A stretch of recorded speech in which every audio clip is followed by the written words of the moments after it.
Mayor Schaaf and sort of made her the face of these sanctuary city policies.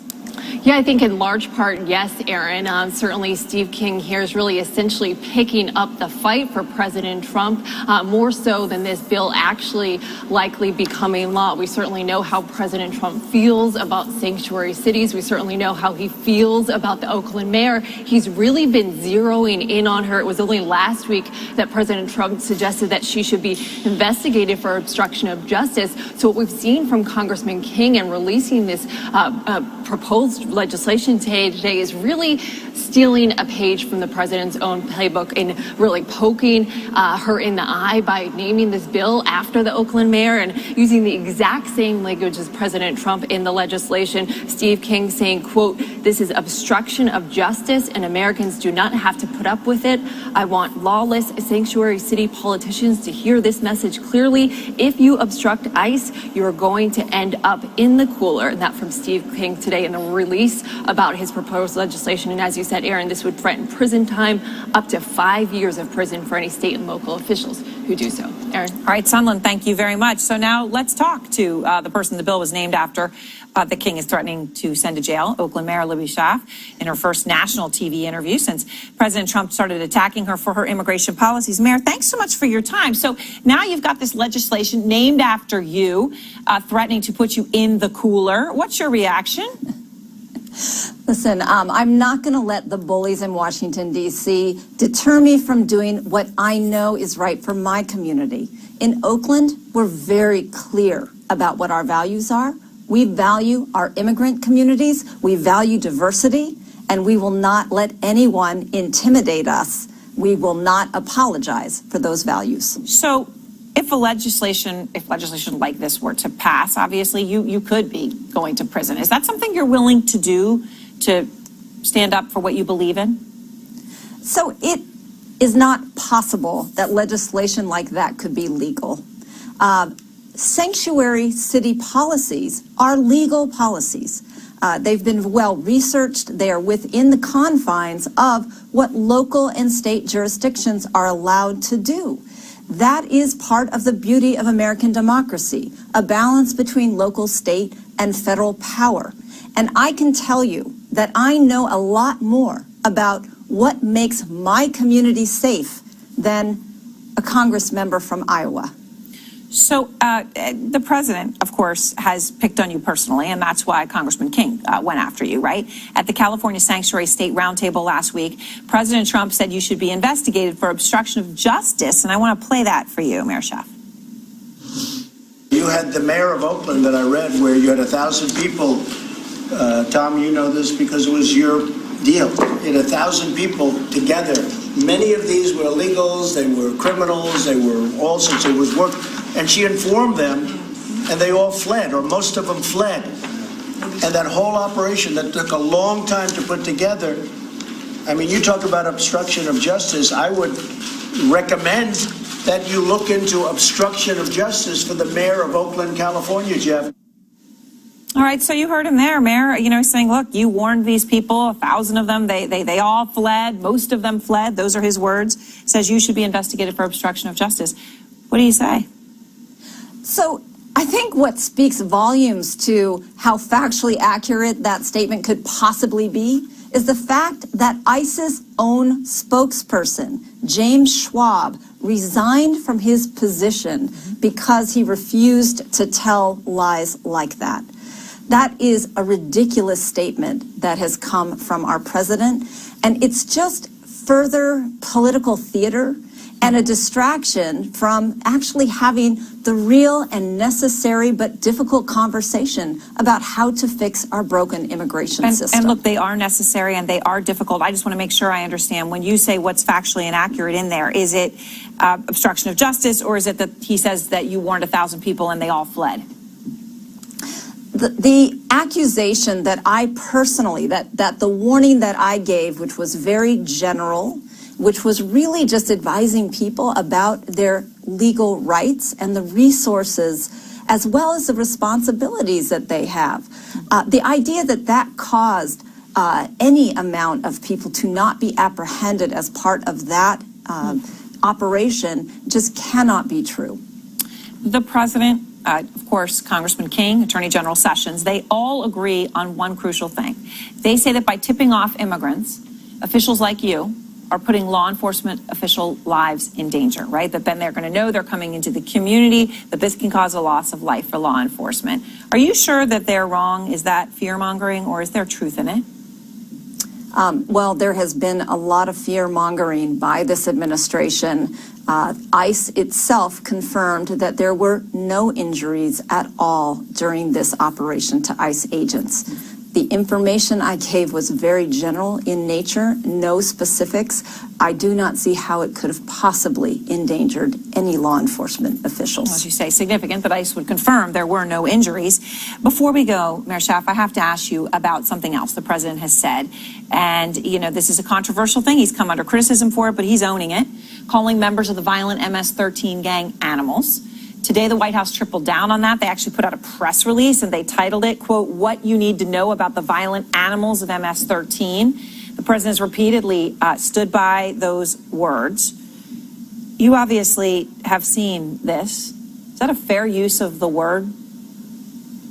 I believe that this president's language is racist. It is fear-mongering, and it is trying to distract the American people from the job that elected officials are supposed to do, and that's improve the lives of the people that we represent, instead of casting blame and dispersion against a very vulnerable population. That's what we're doing here in Oakland. Oakland is a very proud, diverse sanctuary city. Our crime has gone down over the last few years. We are working on safety by lifting up our children, getting them college degrees. That's the work that politicians should be doing, not trying to blame others for their own failings. Mayor Schaaf, thanks so much for your time. I appreciate it tonight. Thank you. And next, new details about another Trump Tower meeting that we've learned about. Donald Trump Jr. was there. Foreign officials were there. Still be working here by the end of the week. Any firings, we don't know. That certainly could happen. All right. Thank you very much, Jeff. And I want to go straight now to the Democratic Congressman Jerry Nadler of New York, also ranking member of the House Judiciary Committee. And Congressman, obviously, you heard the breaking news here that Jeff was sharing about the meeting itself. About an hour, they come out of it with smiles on their faces. But I want to ask you about John Kelly, because obviously your colleague Adam Schiff is weighing in on this. Apparently, one thing that came out of the meeting is that John Kelly is going to have another meeting with some congressional leaders, right, and share some of this classified confidential information that is relevant to the president's claim that he was infiltrated and spied upon. Do you know who will see this information? I don't. What I do know is that it's highly improper and wrong for confidential information about an ongoing criminal investigation to be shared with the president, with John Kelly, or with anyone else, or with congressional leaders. You share that concern about John Kelly and the confidential information? Not just John Kelly, or congressional leaders. It is outrageous that they are demanding that confidential information about an ongoing criminal investigation be shared, especially when we hear information that may result in the outing of a confidential informant. That would be criminal, and there's no business for this. I think that this is all looking excuse after excuse to give the president the justification to fire Mueller and to eliminate this investigation. In fact, this whole thing can be viewed simply as more acts of obstruction of justice. So obstruction of the investigation. Okay. I want to get back to the point about how they came out of the meeting. Jeff Zeleny is reporting it was about an hour or so when you're talking about FBI Director Wray and the Deputy Attorney General Rod Rosenstein. When they came out, they had smiles on their faces. Now, we don't know exactly what happened in that room. Again, your colleague Adam Schiff just telling Armanu Raju he's concerned that the DOJ, his word, may have capitulated. So they're out there publicly saying revealing this source could put this person's life at risk. Obviously, as we all know, others have chosen to out this person's name. Are you concerned about capitulation, or do you still have full faith in Wray and Rosenstein? I would hope that I could have full faith in them. I have no reason not to. Just the evidence that they were smiling, maybe the White House capitulated and drew back. I don't know. I mean, but the fact that they are putting Rosenstein and the Justice Department under pressure to reveal confidential information about an ongoing criminal investigation is an abuse of power by the president. A total abuse of power. The Wall Street Journal editorial board today wrote an op-ed or an editorial, its lead editorial, which I thought was interesting. They're making the argument that this whole concern about this person's identity is much ado about nothing, in the sense of they say that the same stories that don't disclose this person's identification have disclosed so many specific details about the informant, whom we dare not call a spy, that you can discover the name of the likeliest suspect in a single Google search. And well, it was totally wrong to have divulged any of the information, his name or anything else about this person. And that's why people like Devin Nunes and Meadows and Jordan and now the president are acting completely against the law. Are you confident, Congressman, can you completely rule out that this person, this confidential intelligence source, whom we are not naming, was not planted in the Trump campaign or trying to access the Trump campaign and talk to anyone around the Trump campaign for political reasons? Can you rule that out? Yeah, I would think I would rule it out, simply because there is no evidence of that whatsoever, none. And even Giuliani said he had no basis for that and no evidence. So I can rule that out the way I can rule out any notion for which there's no evidence. You have said that Democrats need to wait and see, the bottom line, what Mueller comes up with before you even consider impeachment. You and I spoke last week. You were very careful to say, you know what, I'm not ready to talk about that. The Minority Leader, Nancy Pelosi, has been warning, unless there's bipartisan support, that sort of talk could backfire. It could just look partisan and political. But there are some in your party who still vocally, Congressman, disagree. Here are two.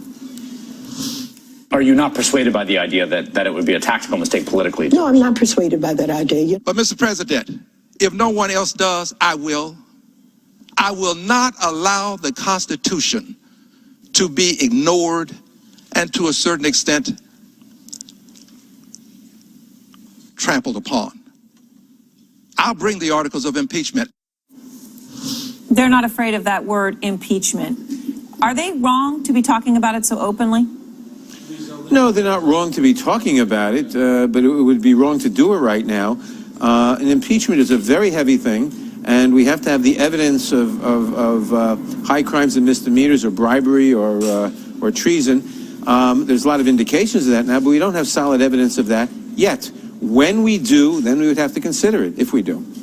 But at this point, you're saying with everything you've seen, any testimony you've seen, all the reports you've seen, you just don't think we're there? I don't think we're there yet. I think we have to wait for the report of the special prosecutor, and I think right now the most important thing is to protect the integrity of the special prosecutor's investigation from the attacks by Republican members of Congress and by the White House, which are obviously aimed at stopping it. And those are acts that could be considered obstructions of justice. That investigation, Mr. Rosenstein's independence, Mr. Mueller's independence, must be protected as the highest importance right now. Congressman Nadler, and we'll see where it leads. All right. Thank you for your time tonight. And next, President Trump's re-election campaign, sending out emails with the subject line, worse than Watergate. Plus, Trump threatening to investigate this woman for obstruction of justice. And now a congressman is threatening her with prison time. The mayor of Oakland is my exclusive guest, her first national interview tonight. And more breaking news, new doubts this evening that the Trump-Kim summit will happen. These details coming from deep inside the White House. It down, which, you know, if smart people will stop and realize what's taking place, you would have to agree with the premise of what they're saying in order to, you know, think that there's a scandal here. I will say this, that this comparison to Watergate is really bizarre, because if you, as you alluded to, if you think about what Watergate was, this was an investigation into gross and wanton abuse of power by the executive branch. You had attacks on the FBI, you had attacks on the press, you had attacks on our institutions of justice. It's interesting now, you know, they bandy about this phrase fake news. Back in the day, it was shabby journalism, which doesn't have the same ring to it, but there are a lot of similarities here. So if this is going to be worse than that, I can't imagine what this is. So Francie, you have this whole imbroglio going on, right, about this informant and how significant this is or is not. Moments ago on the Senate floor, the Senate Minority Leader, Chuck Schumer, slammed President Trump's tweet, right? In the tweet, the president had demanded an investigation, right? It's, you know, basically taking this by the reins and saying, oh, far from being the one to have something to hide, I want you to show me your money. Here is what Chuck Schumer said in response, Francie. The president's demand is a blatant abuse of executive power, an ill-informed, sloppy attempt to discredit the duly constituted investigation led by the special counsel. blatant abuse, ill-informed discredit. Is Senator Schumer right, Francie? No, Aaron, these sort of attacks always make me laugh, although it's a very serious matter, because the president is the chief executive. And if there is misconduct going on inside the executive branch, the president has an absolute, not just a right, but a duty to demand that the Justice Department investigate. And that's all he did. If you look at the tweet, it says, investigate if I was surveilled for improper purposes. And when you look at all the details that have come out since, with the Strzok page, emails that talk about an insurance policy, Andy McCabe and his ties to the Democrats, and a Democratic administration being the one to start this investigation, it's hard to say that it's not political. Let me say something to that real quickly. Yeah, I'm shaking my head. First of all, let's dispense with this notion of Andy McCabe. Now, what you just did was tie Andy McCabe to his wife, who is a separate human being with her own thoughts, her own political beliefs, and who ran for office and lost. So to say that Andy McCabe is in bed with the Democratic Party, nice try, it's creative, but correct. He's a Republican. Never said he was in bed with anyone, just to be clear. Okay, so moving on to the next argument. So to say that the president is rightfully exercising his authority to oversee the Justice Department, in this case, it doesn't hold water, because only in authoritarian regimes does the chief executive get to turn to national law enforcement and demand. You can laugh all you want, this is serious business, and say you must conduct an investigation. I've worked in some of those countries, and they are not places that you would want to live where national law enforcement has that power and is under the thumb of law enforcement. So in this case, you can't simply say that the president, as head of the executive, is just doing his due diligence, because he is a conflicted party in this. He is the person that's part of the investigation. Francie? Aaron, there is an allegation that there has been political spying on a presidential campaign. That is what the president is rightfully demanding an answer to, and that is what the Inspector General, that's what the Inspector General, that's what the Office of Professional Responsibility is for. If he makes the allegation and then he demands its investigation, is that not a problem? Well, the president didn't make the allegation first. Who made the allegation? It came out in the media. First, it came out in the media, confirmed by New York Times and Washington Post, saying current and former FBI sources, Josh, your brethren, are apparently leaking like a sieve and saying that the beginning of this investigation was clandestine in nature, which we discussed on Friday is so wrong. You've said a lot of words, but you're not making the point.